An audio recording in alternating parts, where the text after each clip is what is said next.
ایک مرتبہ نبی اکرم صلی اللہ علیہ وسلم کوہ صفا پر چڑھے اور آپ نے بلند آواز سے فرمایا، لوگو میں اللہ کا رسول ہوں، تم اللہ رب العالمین پر ایمان لے آؤ۔ لوگ آپ کی طرف متوجہ ہوئے اور انہوں نے تعجب سے یہ اعلان سنا۔ جب ابو جہل نے حضرت صلی اللہ علیہ وسلم کا یہ اعلان سنا تو اسے سخت غصہ آیا۔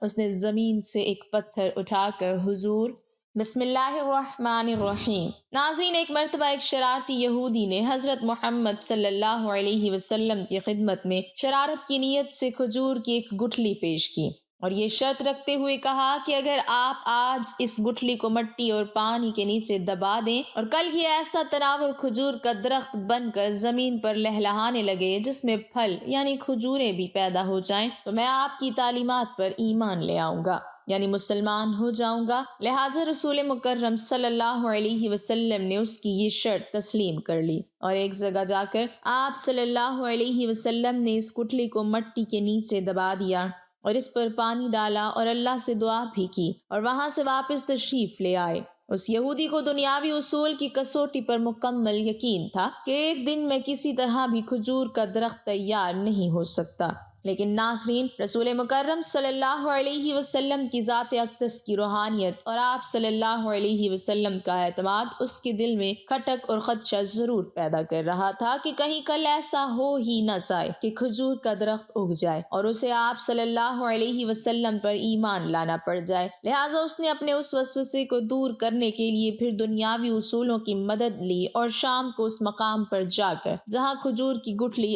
آقا دو جہاں صلی اللہ علیہ وسلم نے بوئی تھی، اس گٹھلی کو وہاں سے نکال لیا اور خوش خوش واپس آ گیا کہ اب کھجور کا نکلنا تو دور کی بات، کھجور کے درخت نکلنا ہی بہت مشکل ہے۔ ناظرین، یہاں پہ یہ بات ذہن میں رہے کہ انبیاء کرام کے معجزات سچ سے ہوتے ہیں اور نبی کریم محمد صلی اللہ علیہ وسلم کے معجزات تو سب سے زیادہ ہیں۔ ناظرین، اس شرارتی یہودی نے جب کھجور کی گٹھلی کو وہاں سے نکال لیا جہاں حضور صلی اللہ علیہ وسلم نے گٹھلی کو درخت بننے کے لیے بویا تھا، اب یہودی گٹھلی نکال کر خوش خوش واپس آ گیا کہ اب کھجور کا درخت نہیں نکل سکتا۔ لیکن ناظرین، یہ شرارتی یہودی نہیں جانتا تھا کہ جب معاملہ اللہ تعالیٰ اور اس کے رسول صلی اللہ علیہ وسلم کے درمیان ہو تو دنیاوی اسباب بے معنی ہو جاتے ہیں۔ ناظرین، اگلے دن آقا دو جہاں صلی اللہ علیہ وسلم اور وہ یہودی اس مقام پر پہنچے تو وہ یہودی یہ دیکھ کر حیران رہ گیا کہ وہاں ایک تناور درخت کھجور کے گچھوں سے لدا کھڑا تھا۔ یہودی نے جب اس کی کھجوروں کو کھایا تو اس میں گٹھلی نہیں تھی، تو یہودی کے منہ سے بے اختیار نکلا کہ اس کی گٹھلی کہاں ہے۔ روایت میں آتا ہے کہ اس موقع پر رسول اللہ صلی اللہ علیہ وسلم نے ارشاد فرمایا کہ گٹھلی تو تم نے کل شام ہی نکال لی تھی، اس لیے گٹھلی تو کھجور میں نہیں ہے، البتہ تمہاری خواہش کے مطابق کھجور کا درخت اور کھجور موجود ہے۔ کہا جاتا ہے کہ وہ یہودی اللہ تعالیٰ کے حکم سے رسول اللہ صلی اللہ علیہ وسلم کے اس معجزے کو دیکھ کر مسلمان ہو گیا۔ ناظرین، اس واقعے کے بعد سے آج تک بغیر گٹھلی والی معجزاتی کھجور مدینہ منورہ میں خوب اگتی ہے، دکانوں پر فروخت بھی ہوتی ہے۔ اس کھجور کا اصل نام سخل ہے، بلکہ اب بہت زیادہ علم رکھنے والے بالخصوص نباتات یعنی باٹنی کے ماہرین یہ بھی پوچھیں گے کہ جب سخل کھجور میں گٹھلی نہیں تو اس کی مزید کاشت 1400 سال سے کیسے ہو رہی ہے، تو بتانے والوں نے بتایا کہ اس کے سوکھے پتے کھجور کے باغوں میں مٹی میں مدھم ہو کر نئے پودوں کی بنیاد بن جاتے ہیں۔ ناظرین، اس طرح حدیث کی کتاب ترمذی میں یہ واقعہ بھی ملتا ہے کہ حضرت عبداللہ بن عباس رضی اللہ تعالی عنہما کا بیان ہے کہ ایک اعرابی بارگاہ رسالت میں حاضر ہوا اور اس نے آپ سے عرض کیا کہ مجھے یہ کیوں کر یقین ہو کہ آپ خدا کے پیغمبر ہیں؟ آپ نے فرمایا کہ اس کھجور کے درخت پر جو خوشہ لٹک رہا ہے، اگر میں اس کو اپنے پاس بلاؤں اور وہ میرے پاس آ جائے تو کیا تم میری نبوت پر ایمان لاؤ گے؟ اس نے کہا کہ ہاں، بے شک میں آپ کا یہ معجزہ دیکھ کر ضرور آپ کو خدا کا رسول مان لوں گا۔ آپ نے کھجور کی اس خوشہ کو بلایا تو وہ فوراً ہی چل کر درخت سے اترا اور آپ کے پاس آ گیا۔ پھر آپ نے حکم دیا کہ وہ واپس جا کر درخت میں اپنی جگہ پر پیوست ہو گیا۔ یہ معجزہ دیکھ کر وہ اعرابی بھی فوراً ہی دامن اسلام میں آ گیا۔ ناظرین، اسی طرح ایک مرتبہ حضرت جابر رضی اللہ تعالی عنہ پیارے نبی محمد صلی اللہ علیہ وسلم کی خدمت میں حاضر ہوئے اور عرض کیا، اے اللہ کے نبی صلی اللہ علیہ وسلم، میرے والد کے ذمے یہودیوں کا قرض تھا اور وہ خود فوت ہو گئے، میرے پاس سوائے کھجوروں کے اور کچھ نہیں ہے، اور صرف کھجوروں سے میں کئی برس تک قرض ادا نہیں کر سکتا۔ آپ میری رخلستان میں تشریف لے چلیں تاکہ آپ صلی اللہ علیہ وسلم کی تعظیم سے قرض خواہ مجھ پر سختی نہ کریں۔ آپ صلی اللہ علیہ وسلم ان کے ساتھ تشریف لے گئے اور کھجوروں کے ڈھیر کے ارد گرد چکر لگا کر دعا کی اور وہیں بیٹھ کر فرمایا کہ قرض خواہ اپنا اپنا قرض لیتے جائیں۔ آپ صلی اللہ علیہ وسلم کی دعا کی برکت سے ان کھجوروں کے ڈھیر سے سارا قرض ادا ہو گیا اور کھجوروں کا ایک بڑا ڈھیر پھر بھی باقی بچا رہا۔ بلکہ ناظرین، حضور صلی اللہ علیہ وسلم جب مدینہ منورہ تشریف لائے تو حضرت سلیمان فارسی رضی اللہ تعالی عنہ کچھ تازہ کھجوریں لے کر آئے اور حضور اکرم صلی اللہ علیہ وسلم کی خدمت میں پیش کی۔ حضور صلی اللہ علیہ وسلم نے دریافت فرمایا کہ سلمان، یہ کیسی کھجوریں ہیں؟ انہوں نے عرض کیا کہ آپ صلی اللہ علیہ وسلم پر اور آپ کے ساتھیوں پر صدقہ ہے۔ حضور صلی اللہ علیہ وسلم نے فرمایا کہ ہم لوگ صدقہ نہیں کھاتے،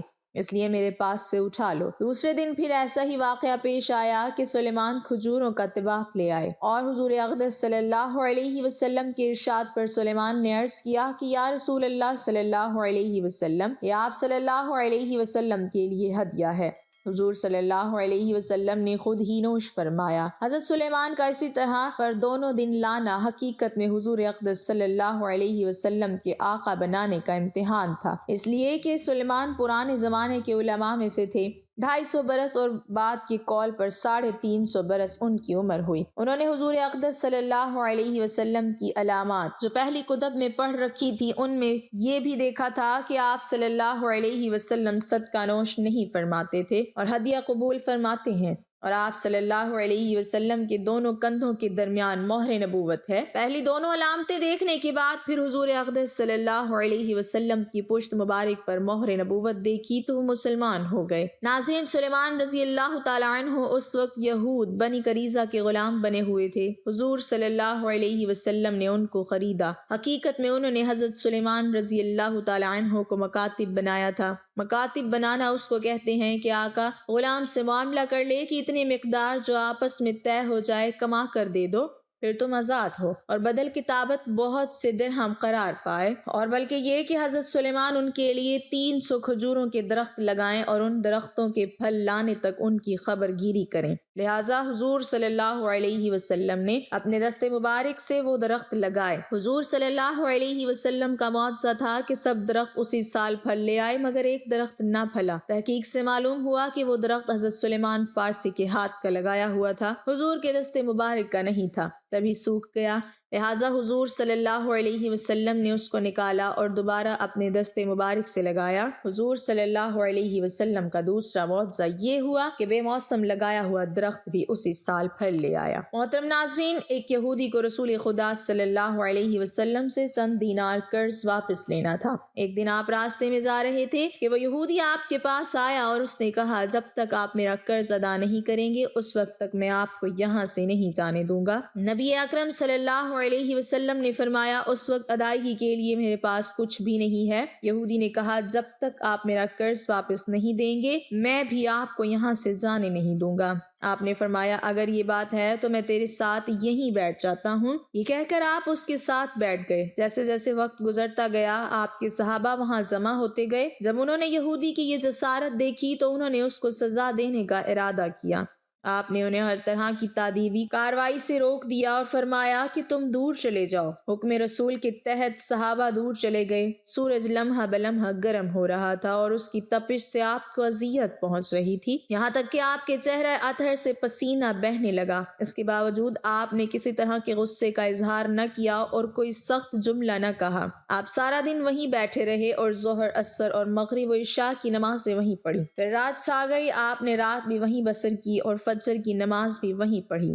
صحابہ یہودی کو ڈرانے دھمکانے لگے۔ آپ نے فرمایا، تم اس سے یہ کیسا سلوک کر رہے ہو؟ صحابہ نے کہا، یا رسول اللہ، اس کی یہ جرت کہ آپ کو یرغمال بنا کر اپنے پاس بٹھا لے۔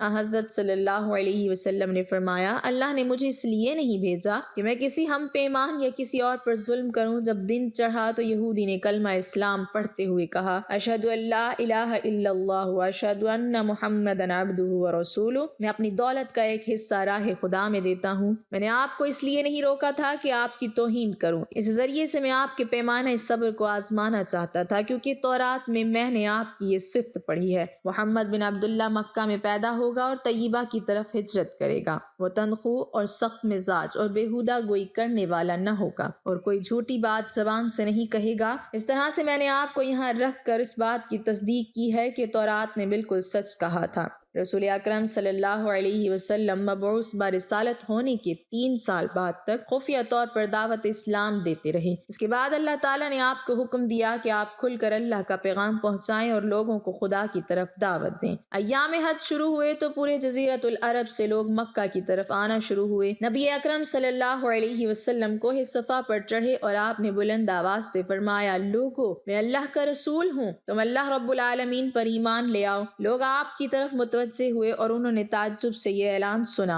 اور سب کی خواہش ہوئی کہ وہ اعلان کرنے والے کو دیکھیں۔ پھر آپ صفا سے اتر کر مروہ آئے اور وہاں پر بھی آپ نے 3 بار یہی اعلان کیا۔ جب ابو جہل نے حضرت صلی اللہ علیہ وسلم کا یہ اعلان سنا تو اسے سخت غصہ آیا۔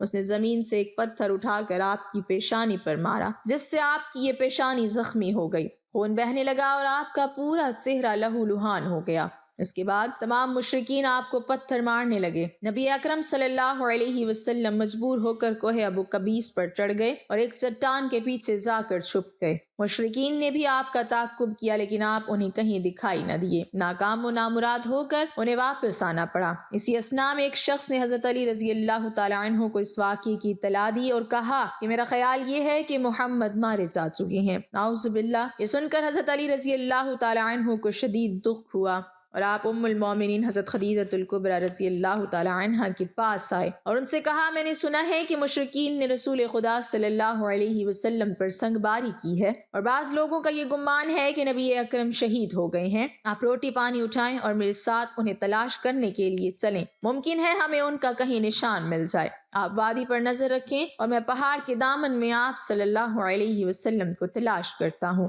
آپ روتے ہوئے آگے بڑھیں اور آپ کہہ رہے تھے یا رسول اللہ ہمیں جواب دیں، آپ کہاں ہیں؟ میری روح آپ پر قربان، آپ کس وادی میں بھوکے پیاسے ہیں؟ آپ نے مجھے اپنے ساتھ کیوں نہ لیا تھا؟ حضرت خدیجہ رو رو کر فریاد کر رہی تھی کوئی ہے جو نبی مصطفیٰ کی مجھے خبر دے، کیا کسی نے انہیں دیکھا ہے جو مجھے ان کے متعلق بتلائے؟ اس وقت جبرائیل امین علیہ السلام رسول خدا صلی اللہ علیہ وسلم پر نازل ہوئے۔ ان کے پیچھے ملائکہ کی بہت سی صفیں تھیں۔ انہوں نے حضرت صلی اللہ علیہ وسلم سے کہا خداوند جبار نے ہمیں آپ کے فرمان کی تعمیل کے لیے بھیجا ہے، اگر آپ چاہیں تو ہم اس قوم کو تباہ کر دیں گے اور ان کا دنیا میں کہیں نام و نشان تک دکھائی نہ دے گا۔ رحمت للعالمین نے فرمایا میں نبی رحمت بنا کر بھیجا گیا ہوں، میں عذاب و انتقام کا حامی نہیں ہوں، پروردگار میری قوم کو معاف کر دے، وہ مجھے جانتے نہیں ہے۔ جبرائیل امین علیہ السلام نے حضرت صلی اللہ علیہ وسلم سے کہا حضرت خدیجہ رضی اللہ تعالی عنہا آپ کو تلاش کر رہی ہیں۔ خدیجہ کے رونے نے آسمان کے فرشتوں کو رلا دیا ہے، آپ انہیں جواب دیں، خدا کی طرف سے اور ہماری طرف سے انہیں سلام پہنچائیں اور انہیں جنت کی بشارت دیں۔ نبی اکرم صلی اللہ علیہ وسلم نے خدیجہ و علی کو صدا دی اور انہیں اپنے پاس بلایا۔ دونوں شخصیات آپ کی خدمت میں حاضر ہوئیں، انہوں نے آپ کی پیشانی پر پٹی باندھی اور گھر لے آئے۔ جب مشرکین کو معلوم ہوا کہ نبی اکرم صلی اللہ علیہ وسلم اپنے گھر آ چکے ہیں تو انہوں نے گھر کا محاصرہ کر لیا اور سنگ باری شروع کر دی۔ حضرت علی رضی اللہ تعالی عنہ اور حضرت خدیجہ رضی اللہ تعالی عنہا آپ کا دفاع کرنے لگے۔ جب سنگ باری میں معمولی سا وقفہ ہوا تو حضرت خدیجہ گھر سے باہر نکلی اور انہوں نے چیخ کر کہا فرزندان قریش، کیا تم سے حیا رخصت ہو گئی ہے؟ تو اپنے قبیلے کی معزز اور محترم خاتون کے گھر پر سنگ باری کرنے لگے ہو؟ اگر تمہیں خدا کا خوف نہیں ہے تو دوسرے لوگوں کو اپنے اوپر ہنسنے کا موقع نہ دو اور اپنے لیے ہمیشہ کی ذلت و بدنامی تو نہ خریدو۔ جب مشرکین نے حضرت خدیجہ رضی اللہ تعالی عنہا کی گفتگو سنی تو ندامت کے مارے ان کے سر جھک گئے۔ اور وہ شرمندہ ہو کر اپنے گھروں کو چلے گئے۔ نبی اکرم صلی اللہ علیہ وسلم نے دعوت اسلام کا آغاز ان روح فرسا واقعات کے ساتھ کیا تھا۔ آپ پر کروڑوں سلام ہو۔ آپ نے لوگوں کو گمراہی اور ضلالت سے بچانے کے لیے قدم قدم پر تکالیف اٹھائیں اور صدمے برداشت کیے۔ اللہ پاک عمل کی توفیق عطا فرمائے، آمین۔ ناظرین، کمنٹ باکس میں اللہ تعالیٰ کے 99 ناموں میں سے ایک نام ضرور ٹائپ کریں۔